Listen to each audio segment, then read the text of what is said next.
ఈ ఇష్యూ కోర్టులో నడుస్తుంది, స్టేటస్ కో ఉంది. స్టేటస్ కో వెళ్ళే వరకు మీరు కన్స్ట్రక్షన్ కుదరుతున్నారు. దాని ప్రకారమే మేము కోర్టు నుంచి స్టేటస్ కో వెకేట్ చేయించుకుని వచ్చినాకే కన్స్ట్రక్షన్ స్టార్ట్ చేసాము. స్టేటస్ కో వెకేట్ అయిన ఆర్డర్ కూడా మన దగ్గర ఉంది సార్. స్టేటస్ కో వెకేట్ అయిన ఆర్డర్, స్టేటస్ కో వెకేట్ అయినాకి మనం కన్స్ట్రక్షన్ స్టార్ట్ చేసి లాప్ అనేది వేసాం సార్. ఇంటికి అయిపోయిన నెక్స్ట్ రోజే మున్సిపాలిటీ వారు పోలీస్ సెక్యూరిటీ వచ్చి ఇల్లుని కూల్చివేయడం జరిగింది సార్. ఎటువంటి నోటీసు లేకుండా వితౌట్ ఎనీ ఇంటిమేషన్ వచ్చేసి కూల్ చేసేసారు. నేల మట్టం చేసేస్తాం. ఏ అధికారం చేశారు నాకేం అర్థం కావట్లేదు సార్. గారు, మీ నాన్నగారి పేరేంటి, అసలు మీ అమ్మగారి పేరేంటి, ఏం జరిగింది అక్కడ, ఎవరు ఇలా మీకు కారకులు అయ్యారంటే ఏం చెప్తారు మీరు? సార్ ఇక్కడ మా నాన్నగారి పేరు వచ్చి శ్రీపతి వెంకటాచలం సార్. శ్రీపతి వెంకటాచలం. అవును సార్. మా నాన్నగారు వచ్చి రోడ్లు కొని వర్క్ చేసుకుంటారు సార్. మేమైతే ఫస్ట్ నుంచి ఏ పాలిటిక్స్ లో లేవు సార్. మేము జస్ట్ జనసేన సపోర్ట్ చేసాం అంతే. పొలిటికల్ డెలిగేషన్స్ కానీ మా మీద ఎటువంటి లేవు సార్. మాకు ఇల్లు ఎందుకు కూల్చారో any prior notice, court notice లేకుండా కూల్చేస్తారు. మేము వచ్చిన అధికారులు అడిగాం సార్, మున్సిపాలిటీ అధికారులు ఏ నోటీస్ తో కూలుస్తున్నారు అనేది. వాళ్ళు ఏమన్నారంటే మాకైతే కంప్లైంట్ వచ్చింది, దాంతో కూలుస్తున్నాం. సరే కంప్లైంట్ చూపించారు అని అడిగాం సార్. దానికి కంప్లైంట్ అయితే మాకేం చూపించలేదు సార్. పోలీస్ సెక్యూరిటీ వచ్చి 200 మెంబర్స్ దాకా వచ్చారు సార్. పోలీస్ సెక్యూరిటీ మమ్మల్ని అందరినీ రోడ్డు మీద పడేసి వాళ్ళు వెళ్ళి కూల్చేసి నేలమట్టం చేసి వెళ్ళిపోయారు సార్. దీనికి ఎవరు బాధ్యత వహిస్తారో అని ప్రభుత్వాన్ని అడుగుతున్నాం సార్. అసలు పేర్ని కిట్టు గారు అక్కడ నిన్న ఎందుకు వచ్చారు? ఆయన పోలీసులతో వాగ్వాదం దిగడానికి కారణం ఏంటి? పేర్ని కిట్టు గారు నిన్న మాకు జరిగిన సంఘటన వాళ్ళ దృష్టికి ప్రజలు తీసుకెళ్లారు సార్. దాని నిమిత్తం పేర్ని కిట్టు గారు పరామర్శిస్తాక మా దగ్గరికి వచ్చారు. వచ్చి అసలు ఏం జరిగింది, సిచ్యువేషన్ ఏంటి, మీకు ప్లానింగ్ ఉందా లేదా, అన్ని కరెక్ట్ గా ఉండే దిగారా అంటే అన్ని చూపించాం సార్. రెసిడెన్షియల్ ప్రాపర్టీ ఇది, దీన్ని ఎవరు ఇచ్చేయడానికి లేదు అని చెప్పారు సార్. మాకు అది పరామర్శించి మీకు న్యాయం జరిగేదాకా మేము తోడు ఉంటామని చెప్పారు సార్. అంటే మీకు న్యాయం జరగడం లేక వాళ్ళు ఉన్నారు అంటే అసలు మీకు ఎవరితో అన్యాయం జరిగింది మీరు ఏం చెప్తారు? ఇప్పుడు అక్కడ కొల్లు రవీంద్ర గారు ఎవరైతే ఉన్నారో మంత్రిగా ఉన్నారు, ఆయన పక్కన ఉన్న ఆయన ఎవరు మీకు అన్యాయం చేసింది, అసలు ఆయన పేరేంటి? కొల్లు రవీంద్ర గారితో అయితే మాకు ఎటువంటి ఇబ్బంది లేదు సార్. ఆయన మాటకి మేము గౌరవం ఇస్తున్నాం. ఇక్కడ వార్డ్ ఇన్ఛార్జ్ అయిన ఒక ఆయన ఉంటారు సార్, దిలీప్ కుమార్ అని. Machilipatnam Machilipatnam ward incharge Dilip Kumar. అవును సార్. ఆయన మరి ఎందుకు మా మీద ఎంత చేశారో మాకైతే తెలియదు సార్. ఆయనకి మాకు ఎటువంటి ఇష్యూలు లేవు. మేము వాళ్ళ ఫ్యామిలీ ఫ్రెండ్స్ కాదు. అట్లా ఆయన ఎవరో మాకు తెలియదు సార్ ఇంతవరకు ఇష్యూ వచ్చేవారు. అంటే మీ దగ్గర అన్ని ఎవిడెన్స్లు అన్నీ ఉంటే ఎందుకు కూలగొడతారు? అక్కడ మరి అందరూ అడుగుతారు కదా, మీరు ఎవరో పోలీసులు కూడా ఉన్నారంటారు. ఫ్యామిలీ మొత్తం ప్రశ్నించి అడ్డుకున్నాం సార్. ఆ జేసీబీ ఏదైతే వచ్చిందో దానికి అడ్డుకున్న ఎదురుగా కూర్చున్నాం సార్. పోలీసులు బెటాలియన్ టాస్క్ ఫోర్స్ అంతా వచ్చి 200 మెంబర్స్ దాకా వచ్చారు సార్. రోడ్డు మీద పడేసి 200 మెంబర్స్ దాకా వచ్చారు సార్. 3 సిఐలు, 4 ఎస్ఐలు, డిఎస్పీ ఇదంతా వచ్చారు సార్. అసలు వాళ్ళు వస్తే ప్రయర్ నోటీస్ వచ్చి మేమైతే వదిలేసేవాళ్ళం. ప్రయర్ నోటీస్ అలా నోటీస్ ఇచ్చి కోర్టు జడ్జ్మెంట్ చూపించాలని అడిగాం సార్. అట్లా ఏమీ లేదు సార్ వాళ్ళ దగ్గర. వితౌట్ ఎనీ పేపర్ వచ్చారు సార్. మీరు ఎవరి దగ్గర కొన్నారు, దానికి పరిమితులు ఏమేమి తీసుకున్నారో చెప్పగలరా మీరు? మేము అనేది జస్ట్ నార్మల్ క్లయింట్ దగ్గర, పర్సన్ దగ్గరే కొన్నాం సార్. దీన్ని కొనే ముందు కూడా మేము లాస్ట్ 20 years ఈసీ తీయించాం సార్.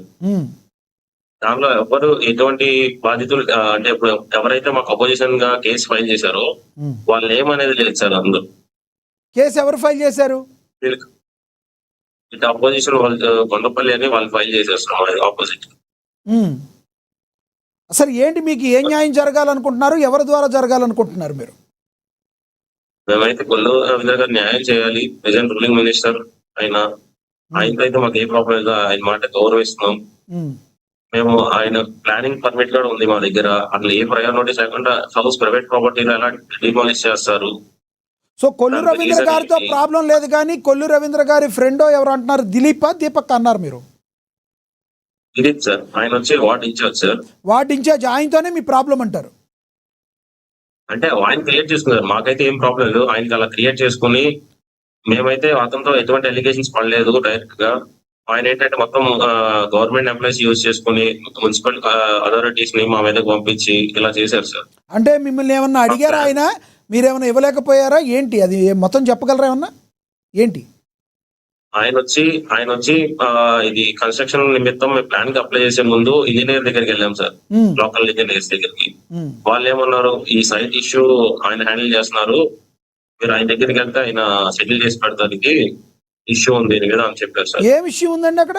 మేమే దానిలో కోర్టు ఇష్యూ నడుస్తుందని చెప్పారు సార్. ఉమ్. మేము కొనుక్కున్నామండి, మేము కొనుక్కున్నప్పుడు ఎటువంటి ఇష్యూలు లేవు, మేము ఆయన దగ్గర ఎందుకు వెళ్ళాలి, మాకు అన్ని రైట్స్ ఉన్నాయి, మా డాక్యుమెంట్స్ మా దగ్గర ఉన్నాయి. మరి మీరు apply చేస్తే మున్సిపల్ శాఖ చేయండి. ఏదైతే ఇస్తుందో ఆ డాక్యుమెంట్ మీ దగ్గర ఉందా? మున్సిపల్ శాఖ మీకు పర్మిషన్ ఇవ్వాలి కదా, మచిలీపట్నం మున్సిపాలిటీ. ఇదిగోండి సార్, నేను చూపించాను సార్. మున్సిపాలిటీలో మేము పేమెంట్ చేసాం సార్, ఆల్రెడీ 5,13,000 పేమెంట్ చేసాం సార్. ఇదిగోండి ఓకే. Permit order. సో ఇప్పుడు మీరు ఏం కోరుకుంటున్నారు? ఎవరు మీరు జనసేనకి సపోర్ట్ చేశామంటున్నారు, మరి జనసేన అధినాయకత్వం దృష్టికి ఏమైనా తీసుకెళ్లారా? మేమైతే పవన్ కళ్యాణ్ గారి దగ్గర తీసుకెళ్ళి చాలా ప్రెస్ మీట్ పెట్టి ఆయన ద్వారా దగ్గరికి వెళ్ళేలా చూస్తున్నాం సార్. పవన్ కళ్యాణ్ గారు మా నమ్మకం సార్. ఆయన డిప్యూటీ సీఎం గారు మిమ్మల్ని కోరుకునేది ఒకటే అండి, మీరు లోకల్లో ఏం జరుగుతుంది మీ టీం ని ఎంక్వైరీ చేయించి మీకు ఏ న్యాయం అనిపిస్తే అది చేయండి సార్. మేమైతే రెసిడెన్షియల్ ప్రాపర్టీలోనే కష్టపడిన డబ్బులతో కొనుక్కున్నాం సార్, ఎటువంటి గవర్నమెంట్ ల్యాండ్ కాదు ఇది. దీని బేస్ నెంబర్లు కూడా మా దగ్గర ఉన్నాయి సార్. సో ఇప్పుడు అక్కడ ఏమన్నా రాజకీయంగా ఏమన్నా రాజుకునే అవకాశం ఉందంటారా? ఇప్పుడు పేర్ని కిట్టు గారు అక్కడికి రావడం వల్ల మీకు ఏమైనా ప్రాబ్లం ఉందా, లేదంటే పేర్ని కిట్టు గారు మీకు సంఘీభావం తెలిపారు కాబట్టి మీరు ఏం చెప్తారు అక్కడ? అసలు టీడీపీ వాళ్ళతో కానీ పేర్ని కిట్టు గారి దగ్గర ఎవరికైనా ప్రాబ్లం ఉందా ఏంటి? మీ దగ్గర ప్రాబ్లం ఏంటి అక్కడ? మాకైతే ఏ పొలిటీషియన్స్ ప్రాబ్లమ్స్ పేర్ని కిట్టు గారు, పేరు నాని గారు వచ్చి మమ్మల్ని పరామర్శించారు సార్. ఏంటి అసలు ఏమైంది ఇష్యూ, అసలు ఎందుకు కూల్ చేశారు, అసలు రెసిడెన్షియల్ ప్రాపర్టీ ఇలా కూల్చొచ్చా వితౌట్ ఎనీ ప్రయర్ నోటీస్? ఇదే మచిలీపట్నంలో మొట్టమొదటి ఇల్లు ఇలా కూల్చడంలో ఇది ఎక్కువగా అంగీకరించలేము మనం న్యూస్ ని అన్నారు సార్. మీరేం చెప్పారు? Not only for the YS చెప్పండి. కిట్టు అండ్ నాని గారు సార్, కాంగ్రెస్ పీపుల్ వచ్చారు sir, Congress leaders Machilipatnam, BJP leaders వచ్చారు, వీళ్ళు అన్ని పార్టీ లీడర్స్ మరి జనసేన లీడర్లు కానీ, జనసేన నేతలు కానీ, టీడీపీ లీడర్లు కానీ ఎవరన్నా వచ్చారా? అక్కడ ప్రభుత్వంలో ఉంది వాళ్ళే కదా. జనసేన నాయకులు అయితే వచ్చి ఇదంతా చూసి ఇలా జరిగిందా, అయ్యో నేను అలా అనుకోలేదు, నేను మీకు అండగా ఉంటా అని చెప్పి వెళ్ళిపోయారు సార్. అంటే అక్కడ ఆర్కే గారు అనుకుంటా కదా, మీకు మీ దగ్గర ఆర్కే గారు అనుకుంటా కదా జనసేన నేత? అవును సార్, ఆర్కే గారు సార్ మాకు ఇన్ఛార్జ్. మరి ఆయన ఏం మాట్లాడలేదా? ఆఫ్టర్నూన్ అంతా అయిపోయినాక వచ్చారు సార్. ఆఫ్టర్నూన్ అంతా అయిపోయినాక వచ్చి అయ్యో ఇంత జరిగిందా, నేను అనుకోలేదు ఇలా జరుగుతుందని, నేను మాట్లాడతాను మినిస్టర్ గారితో, నేను మీకు అండగా ఉంటానని చెప్పి వెళ్ళారు. సో మీరు నమ్ముతున్నారా మీకు న్యాయం జరుగుతుందని మీరు భావిస్తున్నారా? మాకు న్యాయం చేయాలని పవన్ కళ్యాణ్ గారిని అడుగుతున్నాం సార్, రిక్వెస్ట్ చేస్తున్నాం సార్. ఏంటంటే ఇంత రెసిడెన్షియల్ ప్రాపర్టీ సార్, మేమైతే చిన్నప్పటి నుంచి మాకు ఎటువంటి తాతల ఆస్తులు ఏమీ లేవు సార్. మా డాడీ కష్టపడి రెసిడెన్షియల్ ప్రాపర్టీ పర్చేస్ చేశారు సార్. 20 years నుంచి కష్టపడి రోల్డ్ వర్క్ లో ఈ ఇన్వెస్ట్మెంట్ మొత్తం ఈ బిల్డింగ్ మీదే పెట్టాను సార్, సొంత ఇల్లు కోసం. సో పవన్ కళ్యాణ్ గారిని కలిసే ప్రయత్నం చేస్తున్నారా మీరు? ప్రయత్నం చేస్తున్నాం సార్. పవన్ కళ్యాణ్ దగ్గరికి వెళ్ళి ఇష్యూ అంతా చూపించి పేపర్స్ అన్ని తీసుకెళ్తాం సార్. అన్ని లీగల్ గా వేలోనే వెళ్దామని అనుకున్నాం సార్. రైట్, అందుబాటులో ఉండండి, మళ్ళీ మాట్లాడతాను మీతో. మనతో వైసీపీ అధికార ప్రతినిధి ఎల్ఎం మోహన్ రెడ్డి గారు ఉన్నారు. మోహన్ రెడ్డి గారితో మాట్లాడదాం. మోహన్ రెడ్డి గారు నమస్తే సార్. నమస్కారం అండి.